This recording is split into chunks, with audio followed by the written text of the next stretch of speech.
Does your home look good or does it feel good? What's the function of your home? Have you thought about this before? What actually do you want your home to do for you?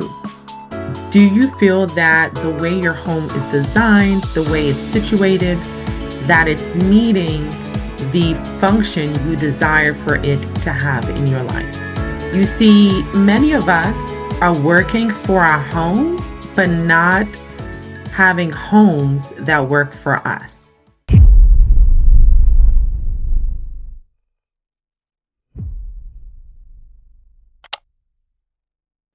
A home is not merely supposed to be a place that you just tolerate.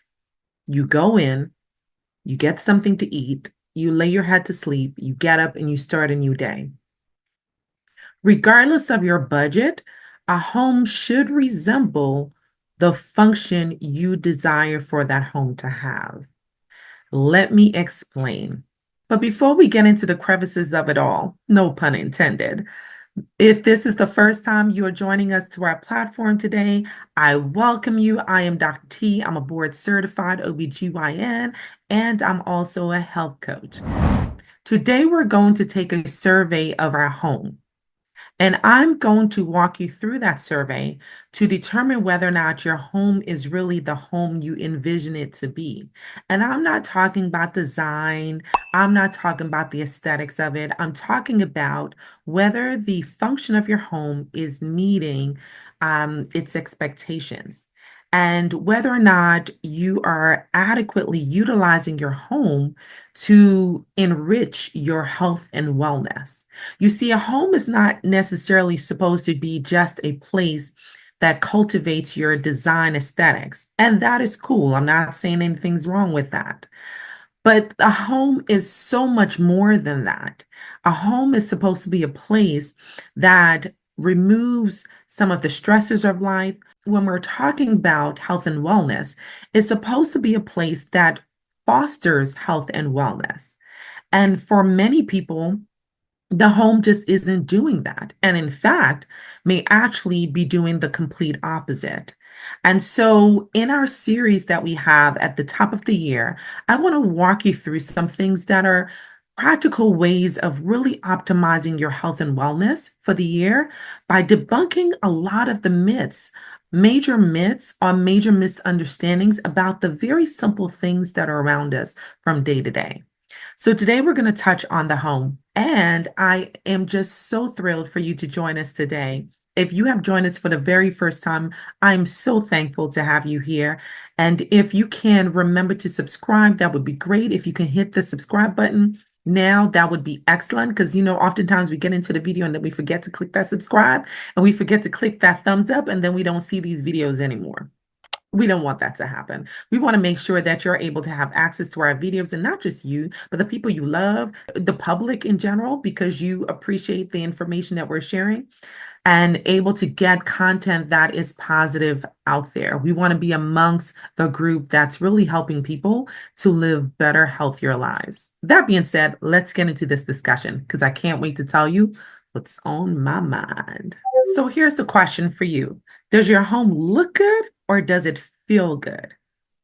Let me ask you that again. Does your home look good or does it feel good? And to answer that question, I'm going to take you through a series of things to think about to understand whether or not you are optimizing your home for your health and wellness. So let's start with just paying attention to what our bodies are telling us. And I take you through this journey because I am taking myself through this journey. So everything that I've shared with you today are things that I have contemplated myself, things that I have actually done myself. And so I want to share this really vital information with you that I think will absolutely help you to make better decisions and when it comes to your home and your home decor and setup and the way you utilize your home. So, one of the things that helps us to understand whether or not our home is really doing what it's supposed to do is to pay attention to how we feel in our home. So, one of the questions I would ask you is, Do you feel ill in your home? You see, there are some symptoms that a lot of us have that are oftentimes triggered when we're at home. And we assume that it may have to do with family or stressors at home, but may actually be something in our home that is causing those symptoms. So if you're more likely to get headaches when you get home, if you're sneezing when you get home, if you're having aches and pains when you're at home, it may be a reflection of something in the home that may be causing those symptoms. So that's tip number one. Are you having any symptoms in your home that you don't have when you go out of the home? And have you evaluated that to see what the trigger may actually be? In addition to being self aware about our symptoms, physical symptoms, it's also important to pay attention to our emotional health. And so, one of the things that I recommend you doing is paying attention to your emotional health as you walk into rooms. You can even do that today. Go through each room, and as you exit the room, take a moment to assess how you feel, how you felt in the room. You see, there are some rooms that really make us feel so completely zen. And there are other rooms where we can start to feel the tensioning of our bodies, the heart racing, the stiffened muscles, because there's something about that room that is a trigger for certain emotions. Perhaps the room is cluttered, and perhaps it's triggering feelings of frustration. Perhaps the room has been on your to-do list, that there's some major project that you just have not been able to get to. Pay attention to those emotions. And sometimes it's the positive things, something you've done very well, and you may want to replicate in other rooms. So perhaps a room gives you a feeling of joy. Perhaps you have situated it very well so that your family can sit and have fun time together, and that brings on good feelings. That releases those happy neurotransmitters in the mind. And so you walk into the room and it brings you just that feeling of joy. Perhaps it's your child's room and your child may be off to college, but walking into that room brings on such memories of joy as a parent. Those are positive feelings. You want to lean into those moments. Perhaps you walk into a room and you feel completely zenned out because there's something about the way you situated that room that speaks to your emotional health. Think about it. And finally, I want you to actually inspect your home. Yes, oftentimes we get taken off guard later down in the year because there's something that's leaking that we didn't know. All of a sudden, there's a huge water damage, or all of a sudden, we're seeing a trail of uninvited guests, and we're trying to figure out how did that happen. So, you want to inspect your home and make sure at the top of the year that you surveyed your home for things that could be overlooked, that could become a bigger issue later on in the year. Do not miss those very subtle things. There are certain things about our homes that can actually make us sick. I mean, legitimately sick. And one of those things are allergens.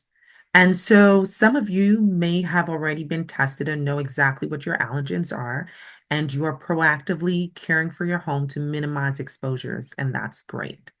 Some of you may not even be aware, but maybe having chronic sinusitis, chronic itchy eyes, watery eyes, itchy skin, or skin outbreaks. And we have not really paid that much attention to what's going on in our homes.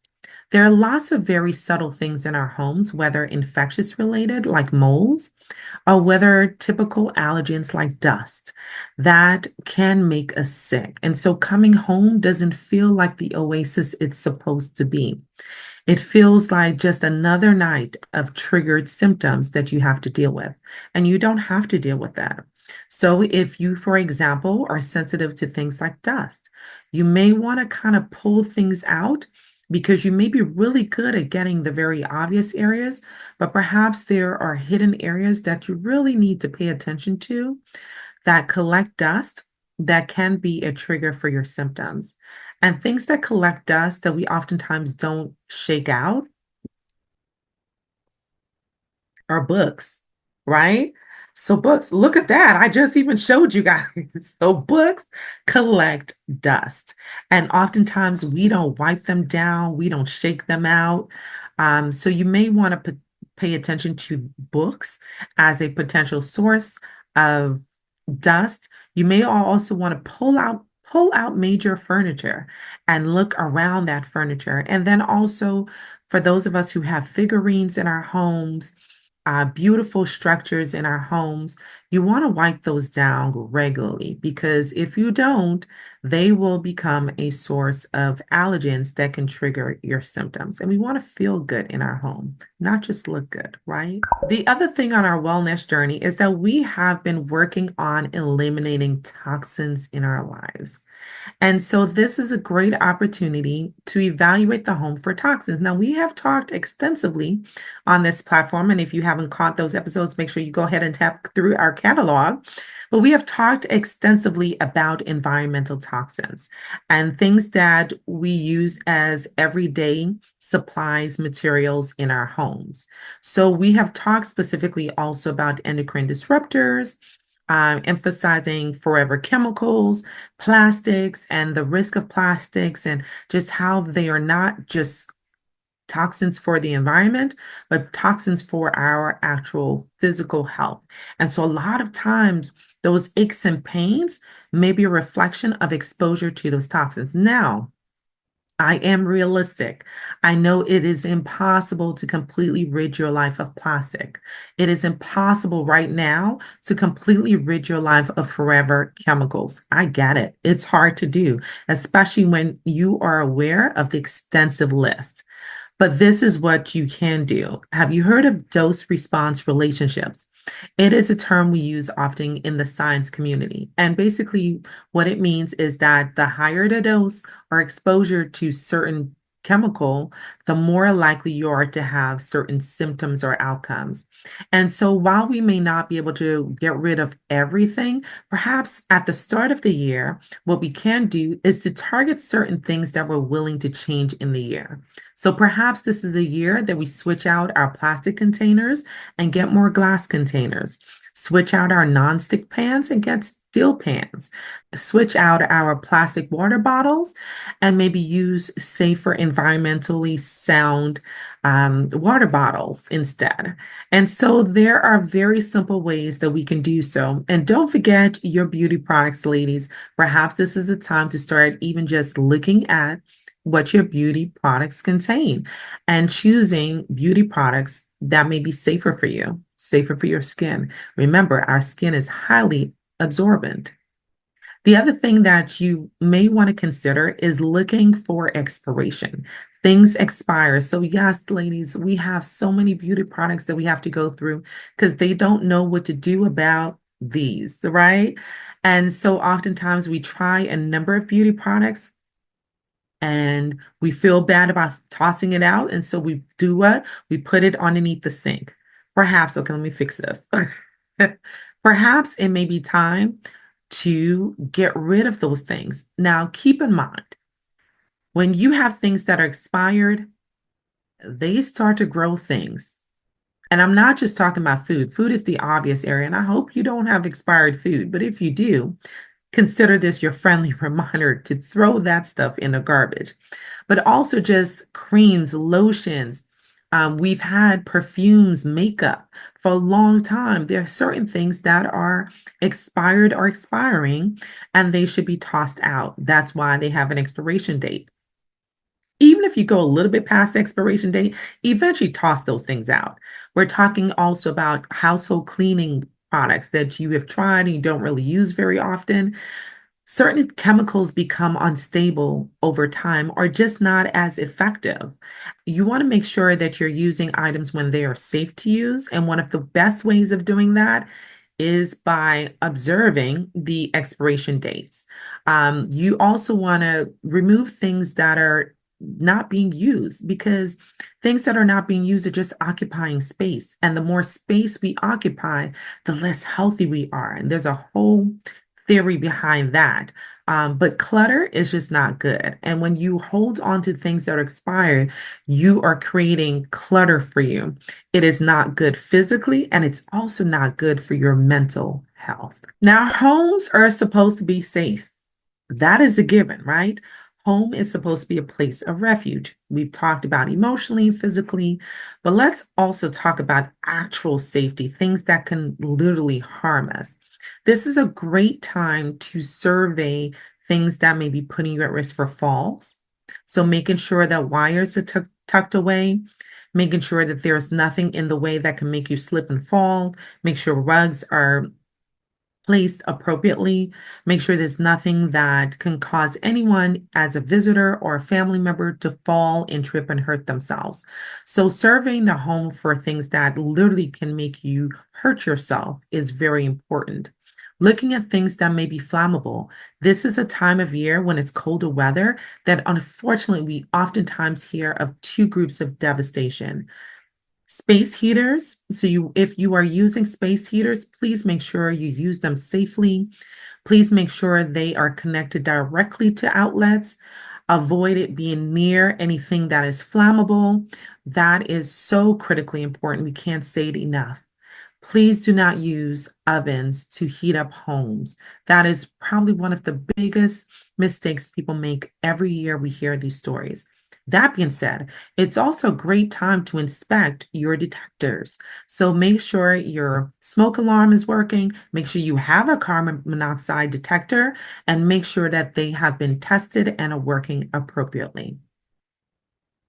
Also, look for other ways that your home can be damaged. Again, looking for areas of leak, looking for areas of entry for uninvited guests, making sure that your home feels safe so that when you lay your head to rest at night, that there is no anxiety as you are trying to rest for the day. So, now that we have talked about some of the basic things that we can do in evaluating our home and optimizing safety, now let's really talk about how we can optimize our health and wellness in our home.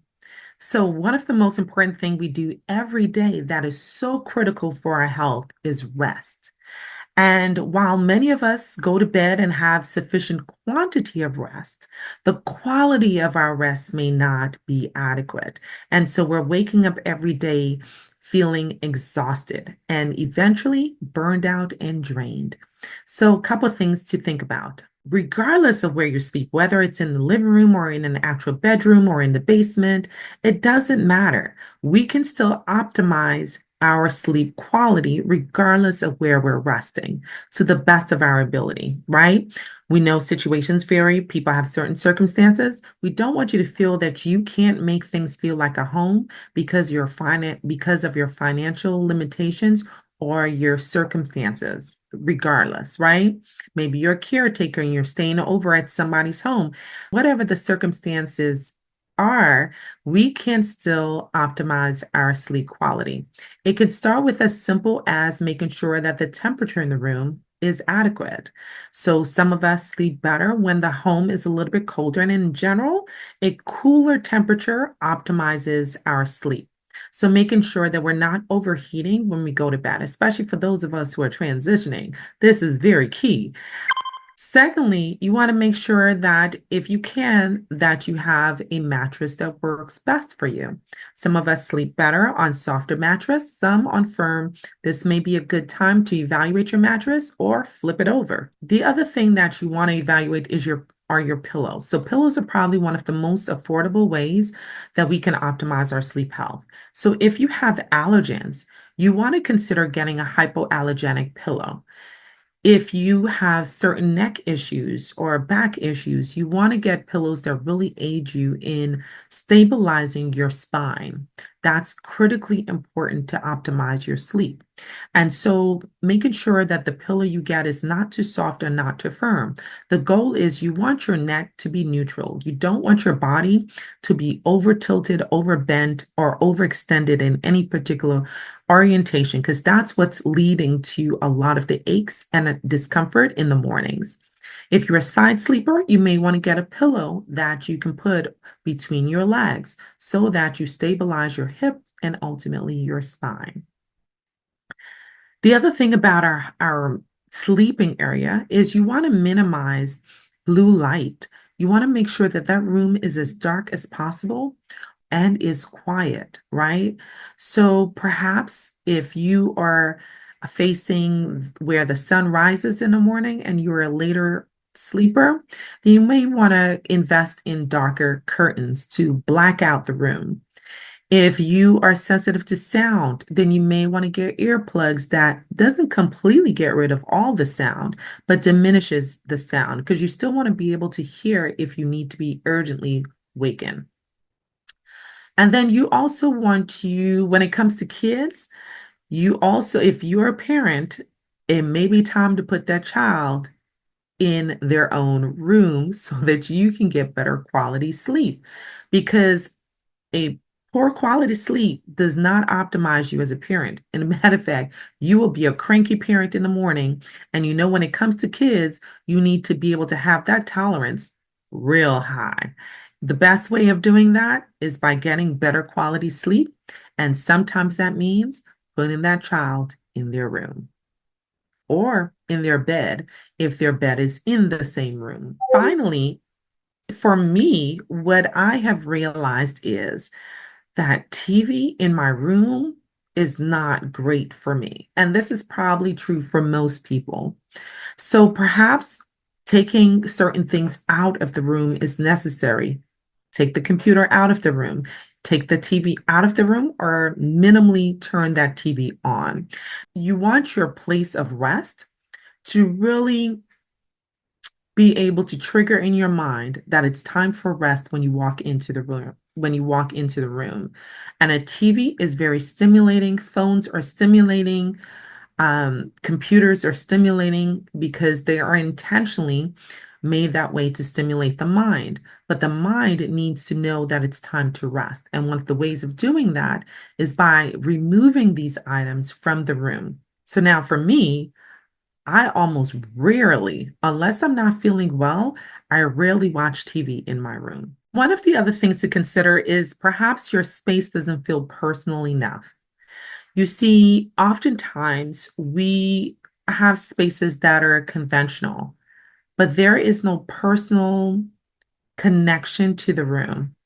So there are no family pictures up. There is nothing on the walls. So perhaps the feeling that you get, that angst that you get when you walk into a room, or that feeling of emptiness is because you haven't personalized enough that room. So consider personalizing the room. Also consider lighting that candle, girl. Literally, so many of us are gifting and receiving candles. It is one of the most common gifts that's given to especially women. But how many of us actually use those candles? And now I'm talking about specifically candles that are safe to use and not going to inflame your lungs or trigger allergies. So using health conscious candles, using candles that are environmentally safe and hypoallergenic is really important. But it's so important to light those candles if you are someone that enjoy the scent and the aroma of the candles, because the scent of your home is also a part of our health and wellness. That's why aromatherapy is so therapeutic, right? So, understanding that the scent of our home, the aroma of our home, triggers certain emotions for us. And lighting a candle is a simple way of reducing stress and improving our wellness. Also, taking care of plants. Plants we know have incredible benefit to our wellness. And so taking care of those plants, making sure they're thriving well is really important for your health and wellness. And even the process of pruning and repotting and caring for your plant does amazing things for your mental health and your emotional health. So take time to take care of your plants. And also, the same can be said for animals. playing with animals, taking care of them is also good for your mental health. So, caring for your animals is just as important, and playing with your animals is hugely important for your mental health. So, add that to the list of things that you can do for this year. And also consider the color scheme in your home. So, I'll give you an example. For me, I kind of stumbled into this realization myself. And so I realized in hindsight, I was doing a self assessment and I realized I woke up one day and I realized my entire home is neutral. And that wasn't always the case. But I realized when I'm in seasons of high creativity, so lots of cerebral events, or in seasons of high stress, having a home that's completely neutral helps to balance me emotionally and ultimately aids in my mental health and wellness. So sometimes there are seasons where we need a more neutral tone, and there are seasons when we need to be inspired, and perhaps a very colored atmosphere may be beneficial for our creativity and for our processing. So assess where you are and follow that color scheme. And the same thing can be said for seasons where we respond better to patterns and seasons when we respond better to solids. So the whole point of this is just to be very self aware and to respond to what your body and your mind are telling you. A key part of our health and wellness is the ability to exhale, right? And so, do you have a space in your home? And it doesn't have to be a whole room. Do you have an area in your home that fosters the release of stress, that helps you not always, it doesn't always have to be formal meditation, but just a place that you can sip on some tea for a moment, perhaps before the start of your day? Do you have that kind of environment in your home? Because sometimes a lot of our stress at work is because we haven't been able to de stress when we go home. And so making sure that there's some area in your home where you can literally kick back and exhale. The other thing is part of our health and wellness is being able to work out. And for many of us, the formality of going to a gym is just not practical or affordable. And so having some space in our home where we're able to even just do a simple jumping jack or lift some light weights or do some stretching is really key. If there is an area in your home that you sort of designate to be your wellness area, your workout area, then you're more likely to develop a workout regimen that becomes a habit because there are physical reminders to help you remember to work out. And it's more motivating to see the free weights or to see the yoga mat, right? And so the more we visualize things, the more likely we are to make it a priority and to execute it and do our workout regimens routinely. And then my final tip is, does your home function for you when you need to get out the door? And this just means like, does your home work for you in terms of how you get ready in the morning? And I'm going to touch on this in a little bit more detail, but I want you to start to think about your daily routine, and does your home follow a work in such a flow that aids you in starting your daily routine? And then I'm going to leave you with a bonus tip. As much as we've talked about inside the home, I want you to also be mindful of your exterior, your outside home environment, right? So, do you live in a noisy neighborhood? Do you live in a neighborhood where there is environmental toxins? You smell certain fumes and scents that you're not quite sure what they are, but you haven't really investigated. I encourage you this year, if you've never done it before, survey the 10-mile radius around your home. Do you have certain plants? Do you have warehouses? Do you have oil drilling? Do you have sewage areas? What is the environment that you're living in? Perhaps after surveying your external environment, you may want to do things like better soundproof windows, or you may actually need to have filters air filters, air purifiers in your home because of your external environment. And so I leave with you a few things. As you survey your home this year, I don't want you to feel overwhelmed. This was not intended to overwhelm you at all. This was intended to make you more self aware and to really use your home and not just work to create a home that does nothing for you and doesn't improve your health and wellness, and in many ways may actually be doing the opposite. So, there may be a number of things that you realize that you should or want to do throughout this year. I don't want you to overwhelm yourself by trying to do it all in one setting. I want you to space things out and really space them out so that they feel like they are feasible things that you can get done. I'll give you some insight to one of my personal goals for the year. So, I'm really good about cleaning the floors, but I'm not so good about cleaning the baseboard. And so one of my goals this year is to be better at cleaning the dust that gathers on the baseboard. As someone who is very allergic to dust, amongst many other things, and someone who suffers from chronic sinusitis as a result of my allergens, minimizing dust is really important. I didn't mention this with the pillows, but also make sure you clean your bedding regularly to minimize the allergens as well. And I hate to actually say this, but you may not want to immediately make up your bed in the morning. You want those sheets to dry out, especially if you're sweating at night, because that too worsens the allergens and increases dust mite. That being said, I take pleasure in making certain steps that minimize my exposure to dust in my home because that's how I optimize my health and wellness. And that's part of my priorities for this year. And so that's one simple thing to do, but I'm not going to promise you to do that every weekend when I clean. Oh, no, no, no. That is just not realistic. And so I've spaced it out throughout the year so that I can have a routine pattern that matches how often I wash my comforters and my mattress cover again, because my allergies, that I have to utilize to minimize my allergy symptoms throughout the year.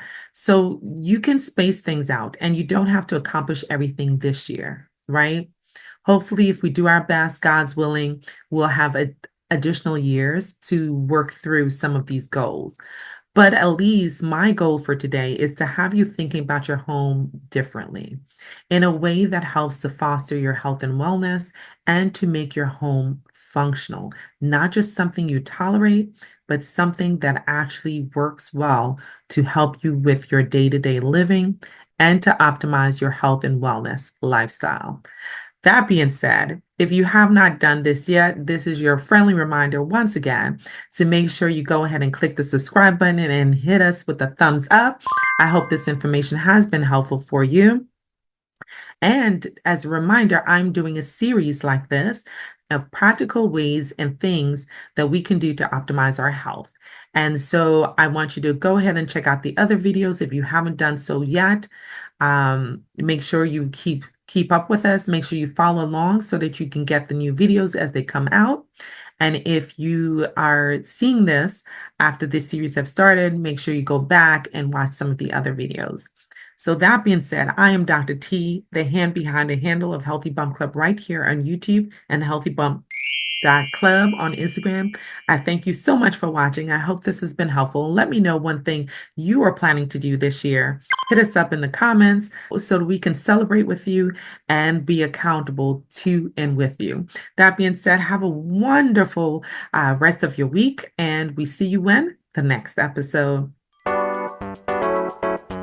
This is Dr. T, just a friendly reminder. Don't forget to comment, like, and share. And go ahead, why not? Click that subscribe button. Help us to get to the next 1,000 subscribers. We thank you guys for supporting.